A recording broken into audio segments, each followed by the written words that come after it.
is SMNI News Channel. Truth that matters.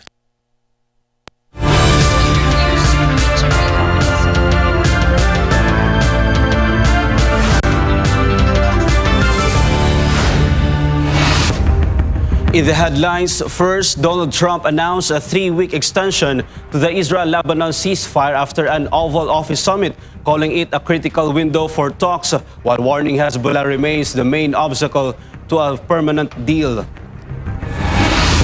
In Israel, the Supreme Court of Israel is weighing whether to order an independent probe into the October 7th attacks, a move that has triggered heated protests and warnings about political pressure on the judiciary. The European Union has approved a 90 billion euro support package for Ukraine after a policy shift in Hungary, with Volodymyr Zelensky urging quick disbursement to strengthen defenses and repair the energy grid. Vladimir Putin has unveiled new incentives to turn the Russian Arctic into a global trade hub, calling the Trans-Arctic Corridor a strategic shipping shortcut. Thousands of Samsung Electronics workers are rallied in Pyeongtaek amid an escalating dispute over pay and bonuses, marking a major labor flashpoint for the tech giant. Back home, critics have dismissed Martin Romualdez's claims as a political demolition job as he faces intense scrutiny over multi-billion peso corruption allegations. And finally, Sydney Sweeney and Noah Centineo are set to star in a live-action Gundam, igniting global excitement for the iconic robot franchise's big-screen debut. I'm Almar Forsuelo. Newsline World starts now.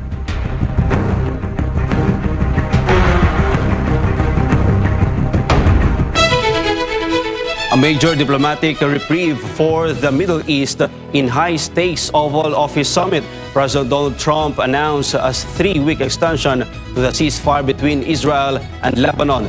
The move affords negotiators a critical window to seek a permanent end to hostilities, even as the U.S. identifies Hezbollah as the primary obstacle to lasting peace. Our correspondent has the latest from the White House.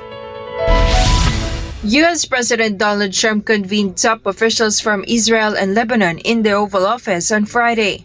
The immediate result, a commitment to extend the current no-firing zone for an additional 21 days. Trump struck an optimistic tone, suggesting that a personal rapport between the leadership of the two neighboring states could lead to a permanent treaty in the coming weeks. Vice President J.D. Vance credited the breakthrough to the president's direct engagement and energetic diplomacy. We're going to extend the ceasefire for 3 weeks that's already in place between Israel and Lebanon. Of course, it wouldn't have happened without the president's direct engagement. It's a big moment for the world, it's a big moment for our country, but just very proud to be a part of it. The diplomacy is being framed as a strategic alliance against a common foe.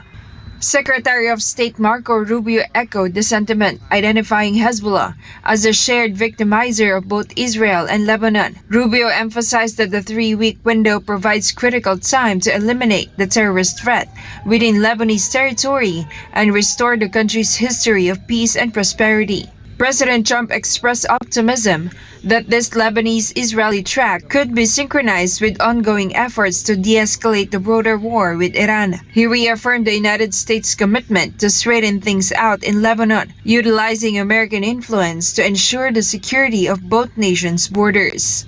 The President of Lebanon and the Prime Minister of Israel over the next couple of weeks will be coming here.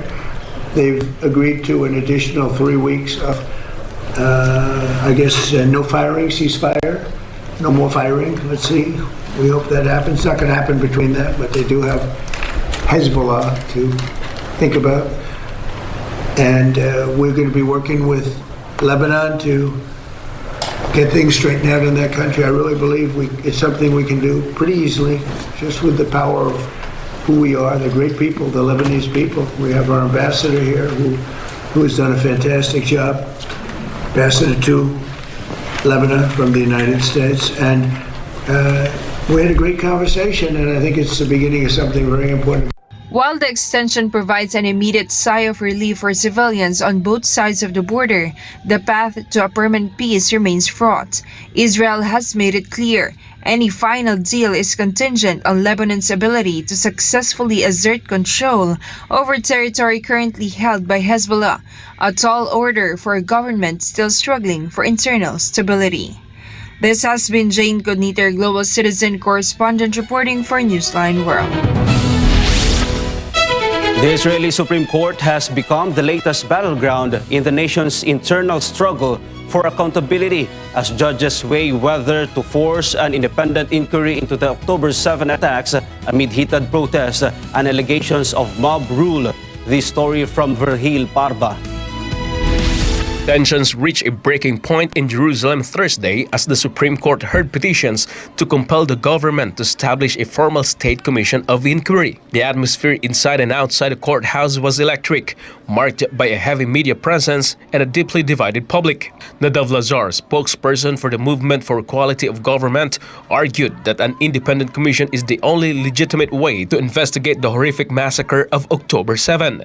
He slammed pro-government activists, comparing their attempts to disrupt the proceedings to the January 6th Capitol riot in the United States, accusing the Prime Minister's allies of inciting a mob against the rule of law. What happened today is we saw a mob led by the government and the government's people, the Prime Minister, clashing against the Supreme Court, trying to make January 6th capital events right here in Israel. Try to copy what the Trump mob did in the Capitol Hill in January 6th, right here in Israel. And we cannot allow this to happen. The justice and the law, they are the only things that rule in this state and not the mobs. However, a vocal contingent of families of the fallen and pro-government supporters presented a starkly different view. They argued that the judiciary itself was part of the systematic failure that led October 7 and cannot be trusted to oversee the investigation. Itzek Bonzel, whose son was killed in combat, told the court that the legal system's prior decisions hampered military operations. He insisted that the government, not the Supreme Court president, should appoint the inquiry body, demanding the judges themselves face investigation for their roles leading up to and during the war. היות ואנחנו טוענים ומערכת המשפט צריכים להיבדק באותה ועדת חקירה. אם אנחנו אומרים שהם צריכים להיבדק באותה ועדת חקירה, הם לא יכולים למנות את החוקרים. הנחקר לא ממנה את חוקריו. ולכן היום הצגנו את העמדה שלנו בבית המשפט. ביקשנו שבית המשפט יקבל החלטה שמאפשרת על פי חוק לממשלה לקבוע מי ימונה לשבת בוועדת החקירה, ופנינו אליהם בבקשה שהם לא יהיו חלק מוועדת החקירה, היות והם צריכים להיחקר כמו כל גוף אחר במדינת ישראל שהיה פעיל ובתפקיד ב7 לאוקטובר. This judicial showdown occurs against the backdrop of a fragile peace. While Israel and Hamas have both accepted President Trump's 20-point peace council plan following the second phase of Operation Gideon Chariots, the domestic wounds of the conflict remain wide open. With 1,200 Israelis killed in a staggering Palestinian death toll exceeding 72,000, the quest for a final truth is now being fought in the highest halls of Israeli law. This has been Virgil Parba, your Global Citizen correspondent, reporting for Newsline World. The financial pipeline to Kiev is open once again. In the wake of a dramatic political shift in Hungary, the European Union has formally signed off on a massive 90 billion euro support package for Ukraine. Speaking from the Cyprus summit in Napa, President Volodymyr Zelensky called for the immediate disbursement of funds to fortify both the front lines and the nation's shattered energy grid ahead of next winter. This report. Great day. Napa provided the backdrop for a critical strategic victory for Ukraine recently, flanked by European Council President Antonio Costa and Commission President Ursula von der Leyen. Volodymyr Zelensky secured the final green light for a 90 billion euro loan, a package that had been paralyzed for months by the outgoing Orban administration in Budapest. With the political roadblock cleared, Zelensky's message was blunt: Ukraine needs the cash now. the great progress today, 90 billion support package and sanctions package, which is also a great signal. And we will work to make sure the funds are delivered as soon as possible. For us it's important, and this will strengthen, of course, first of all, our army, Ukrainian forces, and allow us to boost production by air defense and work more to protect our energy system for the winter.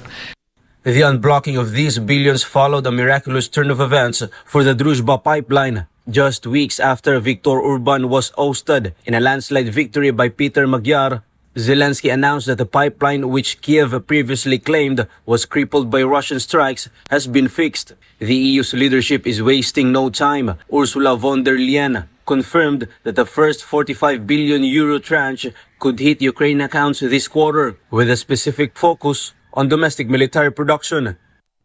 We have agreed on 1/3 of the loan goes to budgetary means and 2/3 of the loan go into defense.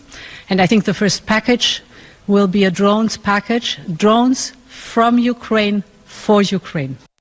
Beyond the money, the summit signaled a deepening of political ties. Antonio Costa confirmed that the EU is now ready to open the first cluster of membership negotiations, marking a milestone in Ukraine's bid for full integration.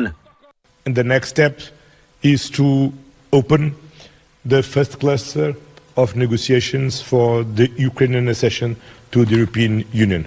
We delivered on these two steps, and we will deliver in the next step. Thank you, Volodymyr. Thank you, Anton.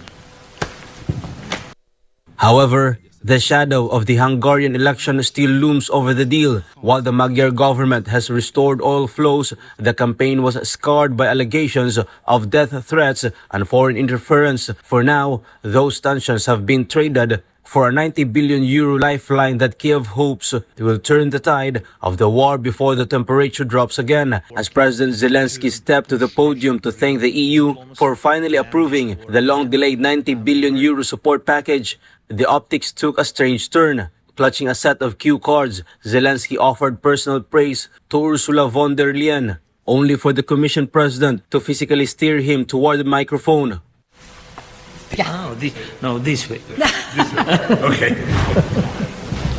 While the 90 billion euro will undoubtedly strengthen Ukraine's front lines, the staged eruptions in Cyprus suggest that the battle for political sovereignty is being fought just as fiercely behind the podium as it is on the battlefield. Russia is pitching the frozen north as the world's most reliable cargo shortcut. President Vladimir Putin has declared the Trans-Arctic Transport Corridor a strategic necessity, unveiling new incentives to turn the Russian Arctic into a hub for both international trade and permanent settlement. Our correspondent has the story. As the war in the Middle East continues to destabilize traditional maritime routes like the Suez Canal, Moscow is looking toward the Arctic Circle for a solution. Russian President Vladimir Putin emphasized that the northern Trans-Arctic route, stretching from St. Petersburg to Vladivostok, is no longer just a regional project, but a global imperative. He characterized the corridor as the world's most safe, reliable, and efficient path, effectively insulated from the geopolitical flare-ups currently choking the Red Sea and the Strait of Hormuz. Так, значимость северного трансарктического маршрута как наиболее безопасного, надежного и эффективного пути становится все более очевидной на фоне сбоев мировых транспортных цепочек из-за многочисленных конфликтов, в том числе, как мы сейчас видим, и на Ближнем Востоке. И таким же очевидным является усиление геополитической конкуренции, борьбы за позиции вокруг самой арктической зоны. Хотя, хочу еще раз повторить, мы много раз об этом говорили, мы готовы к сотрудничеству, не просто к какой-то конкуренции и противостоянию, а к сотрудничеству со всеми заинтересованными странами. Мы обязательно при этом будем защищать и, безусловно, защитим наши национальные интересы в Арктике. But Moscow's Arctic shift isn't just about shipping lanes. It's about domestic routes. Putin announced an extension of the Arctic mortgage program through 2030, offering a subsidized 2% interest rate to families willing to relocate to the high north. Создание современных условий для учебы и работы, для отдыха и воспитания детей. Уже продлена до 2030 года программа арктической ипотеки по ставке в 2% годовых, что является хорошей поддержкой для семей северян, для тех, кто приезжает сюда жить и работать. Стартовала реализация мастер-планов для агломерации арктической зоны. Кстати, идет работа это неплохо, дает свои результаты. Эти и другие задачи были обозначены год назад на форуме «Арктика. Территория диалога» в Мурманске. The move comes as Russia continues to bolster its military footprint in the region, asserting sovereignty over waters that are increasingly accessible due to receding ice. While Western powers remain wary of Moscow's dominance in the north, Putin's message was clear. For those seeking a logistics route free from the volatility of the Levant, the door to the Arctic is open on Russia's terms. Angie De Leon, your citizen correspondent, reporting for Newsline World. Up next, thousands of Samsung electronics workers rallied in Pyeongtaek amid an escalating dispute over pay and bonuses, marking a major labor flashpoint for the tech giant. In the Philippines, critics have dismissed Martin Romualdez's claims of a political demolition job as he faces intense scrutiny over multi-billion peso corruption allegations. More news when Newsline World returns.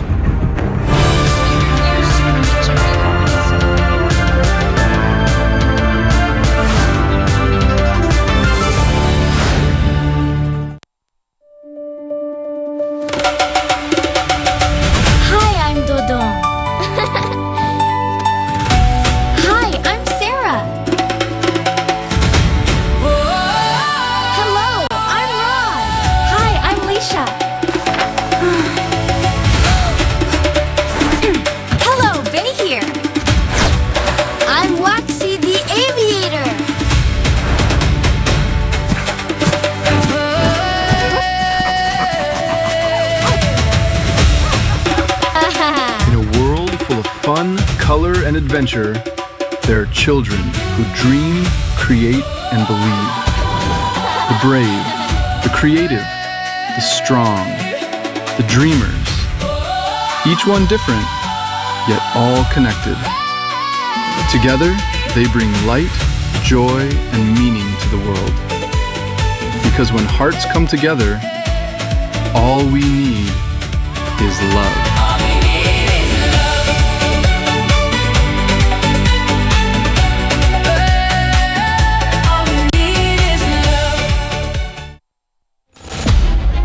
Sa panahon ng ingay, sa panahon ng maraming tanong, panahon na para marinig ang katotohanan.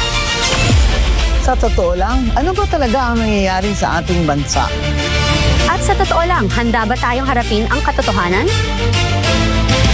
Sa totoo lang, dito walang iwasan, walang paligoy-ligoy, diretsong usapan. Sa totoo lang, sa SMNI.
fun, color, and adventure, there are children who dream, create, and believe.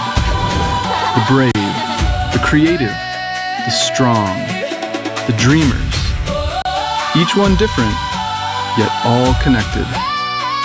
Together, they bring light, joy, and meaning to the world. Because when hearts come together, all we need is love.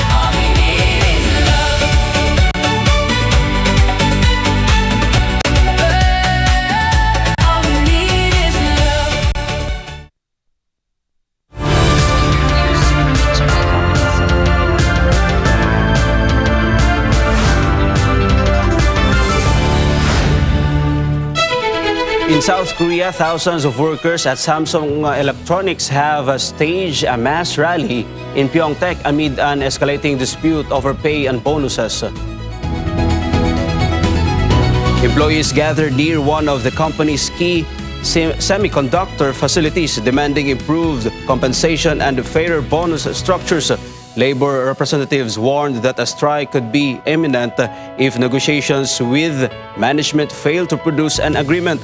The protest highlights growing tensions within South Korea's tech sector, where workers are increasingly pushing for better wages and conditions. Samsung has yet to announce a resolution as both sides continue talks to avoid potential disruptions to operations. A prominent political analyst is calling out former House Speaker Martin Romualdez for his recent claims of being a victim of a political demolition job. The criticism comes as the former legislative leader faces intense scrutiny over multi-billion peso corruption allegations, prompting a debate on who is truly being targeted in the current political landscape. MJ Mondejar for the details. May isa siya diyang binanggit na salita, yung political demolition. Ibabalik ko sa kanya, hindi ba ikaw nagsimula ng political demolition? That's political analyst and strategist Professor Malu Tiquia, who did not hold back in her reaction to the recent video statement of former Speaker Martin Romualdez. Romualdez vowed to defend himself, claiming that legal processes are being weaponized against him as part of a coordinated demolition job. However, Tiquia argues that this victim narrative is a sharp reversal of the tactics Romualdez himself allegedly employed during his time in power. As early as 2022 November, hindi ba kayo ang nagplano ng political demolition? Laban kanino? Laban sa Vice Presidente ng iyong pinsan. So ibabalik ko and let it stick to him. Tiquia pointed out that it was during Romualdez's tenure as Speaker that the impeachment build-up against Vice President Sara Duterte began. He was also the House leader when a Quadcom singled out former President Rodrigo Duterte during a congressional hearing. Please do not talk about political demolition as if you are, you were buried, you were pilloried, you were pulp dry. Because there is one person who you did that to, and that is the Vice President. Romualdez, for his part, denied being the mastermind behind the corruption and the flood control kickbacks. He said the House of Representatives is only one branch of government. He added that the budget process begins in the executive branch, not in the legislature, and that it's not within the power of a single congressman to plan, execute, implement, bid out, supervise, and complete the disbursement of national funds. So how, he asked, could he possibly be the mastermind of the corruption? Dinistinguish niya kasi ang implementation, ang command responsibility as being executive. Mali doon. Kasi meron ring command responsibility ang pinuno ng legislatura. Both ang Speaker at ang Senate President. Tiquia pressed the point further, arguing that the weight of accountability is proportional to the weight of the position once held. Since 1987, napakalaki ng role ng Speaker. In fact, kung maliit ang role ng Speaker, dapat wala siya sa line of succession. Pero nasa succession siya, and it tells to everyone how important the role is. Reporting for Newsline World, this has been MJ Mondejar, SMNI News. The Philippine Migrant Workers Department has issued a reassurance today regarding the safety of 15 Filipino seafarers currently held by Iranian forces. The DMW has confirmed that 15 Filipino seafarers are safe and unharmed after their vessels were intercepted by Iranian forces on April 22nd. According to DMW Secretary Hans Leo Kakdak, the Filipinos were part of the crew on the vessels Epaminondas and MSC Francesca. Both ships were reportedly attempting to exit the Strait of Hormuz when they were intercepted and redirected by Iranian maritime units. The breakdown includes 10 Filipinos aboard the Epaminondas and 5 on the MSC Francesca. Currently, both vessels remain anchored in waters off the Iranian coast. The DMW states it is in constant communication with the families of the seafarers as well as their respective manning agencies and ship owners to monitor their welfare. This latest seizure adds to a growing list of maritime incidents in the region since February as a broader conflict continues to threaten global shipping lanes. The DMW emphasizes that all necessary steps are being taken to protect the crew members amidst the intensifying regional instability. While the seafarers are reportedly in good health, their families remain on edge as the diplomatic standoff continues. The DMW has pledged to provide continuous updates as negotiations for the vessel's release proceed. Hundreds of journalists gathered in Beirut's Martyrs Square on Thursday to condemn the killing of Al Akhbar reporter Amal Khalil, calling for international criminal court intervention amid allegations that Israel is systematically targeting the press. Kai Villan tells us more. The Lebanese press corps is in mourning following the death of veteran field reporter Amal Khalil, who was killed Wednesday in an Israeli airstrike in the southern town of Al-Tiri. Khalil, described by colleagues as a mentor with 20 years of experience, is the 11th Lebanese journalist killed since the conflict began in February and the 8th this year alone. According to reports, Khalil and her colleague Zainab Faraj were traveling behind a vehicle that was struck by an Israeli missile. When the journalist fled to a nearby building for cover, a second strike hit the structure, killing Khalil and injuring Faraj. Rescue workers who attempted to reach the scene reportedly came under fire, delaying the recovery of her body for several hours. اليوم أمال هي الشهيدة رقم 11 يلي استشهدت باستهداف إسرائيلي مباشر. وهذا الشيء اللي عم نطالب فيه منذ اليوم الأول. أعطوا الصلاحية للمحكمة الجنائية الدولية يلي بتخاف منها إسرائيل ويلي اليوم الولايات المتحدة عم بتحاربها. أعطوها الصلاحية كرمال تجي وتحقق بجرائم الحرب. نحن بنعرف إنه نحن ولا حنقدر نوصل هلا. The Israeli military issued a statement claiming its forces targeted vehicles and a building used by armed men from Hezbollah who posed a direct threat to troops. The IDF stressed that it does not target journalists, characterizing the incident as an engagement with combatants in the southern combat zone. However, the incident has sparked a diplomatic firestorm. Lebanese President Joseph Aoun and Information Minister Paul Morcos have labeled the strike a deliberate crime and a violation of international humanitarian law. In Beirut, protesters waved the front page of Al Akhbar featuring Khalil's portrait under the headline "The Witness Always," demanding that the Lebanese government move beyond words and officially refer these cases to the ICC in Geneva. The killing occurs during a fragile 10-day ceasefire brokered by the U.S. intended to de-escalate the war of revival. As the truce nears its expiration, the mounting death toll among non-combatants and media personnel threatens to collapse the ongoing peace negotiations in Washington. This has been Faith Agustin, your citizen correspondent, reporting for Newsline World. The Philippines is officially in the final stretch of preparations for its 2026 ASEAN chairmanship. Malacanang declared that it is all systems go for the first of two major leaders' summits set to take place in Cebu next month. According to Presidential Communications Office Undersecretary Claire Castro, based on the report from National Organizing Committee Chair and Executive Secretary Ralph Recto, the Philippines is prepared for the upcoming activity. The Marcos administration is intensifying preparations to ensure the orderly and successful conduct of two summits this year. These include the 48th ASEAN Summit in May and the 49th ASEAN Summit in November. While the event has been scaled down to a bare-bones format due to the regional economic pressures, the palace says the Philippines will focus on three main priorities under its leadership. These are peace and security anchors, prosperity corridors, and people empowerment.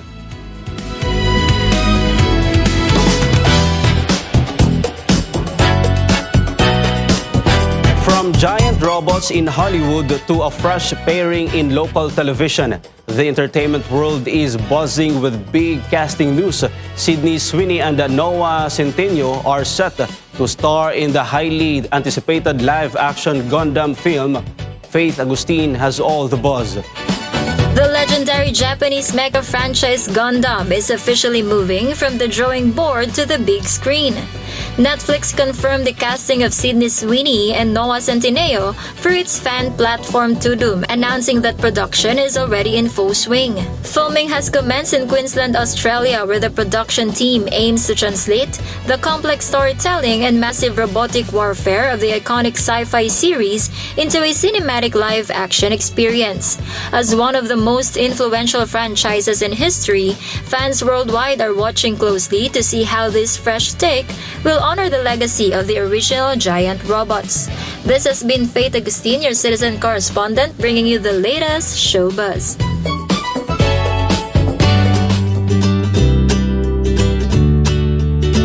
A new high-tech retail concept is drawing global attention by blurring the lines between dining, diagnostics, and automation. From artificial intelligence that reads your health through a lens to robotic noodle chefs, the retail landscape is undergoing a radical transformation. Our correspondent has the story. At first glance, it looks like a futuristic cafe, but this next-generation smart store is offering far more than just a caffeine fix. One of the standout features is an AI-powered facial diagnosis system rooted in traditional Chinese medicine. The technology analyzes facial markers to provide customers with an instant health assessment. Staff recall one recent international visitor who brought his entire family to test the system. The father scored in the top 3 for health, a rare achievement in the modern era where most adults are categorized in a sub-health state. But the innovation extends from the diagnostic terminal to the kitchen. 有一个是国外来的友人，然后他携带着他们一家过来我们店来体验我们的面诊仪，中医面诊仪。然后面诊出来了之后，发现是为数不多的成年人之中评分靠前3的，就是非常少。就成年人现在大部分都是亚健康，但是它的评分的话是很健康的。The store also features service robots capable to preparing food and beverages, including automated coffee-making systems. According to staff, the human touch remains essential for precision. While a robot can successfully drop noodles into boiling water, it cannot yet perform the delicate task of stirring them. 咖啡机那边还好，咱们这边面条机的话需要人工去辅助一下。它会把面条下到开水里面，但是它没有办法去把面条搅动，我们需要给它搅动一下。然后机器人它会自动的把那个面条捞起来装到碗里，之后我们需要把碗拿出来，然后做后续的一些操作。The integration of these systems highlights a shifting retail strategy, using AI not just for efficiency, but to create a personalized, interactive experience that bridges the gap between wellness and convenience. Reporting for Newsline World, Daniela Paulita, SMNI News. And before we end, may you be inspired with the words of the sun.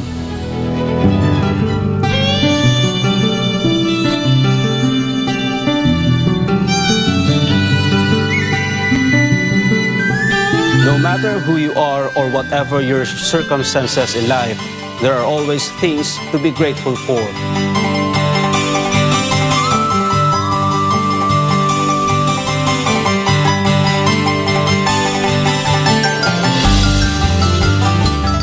And that's all for this edition of Newsline World. For God and my beloved country, the Philippines, I'm Almar Forzuelo. Thank you for watching. Goodbye.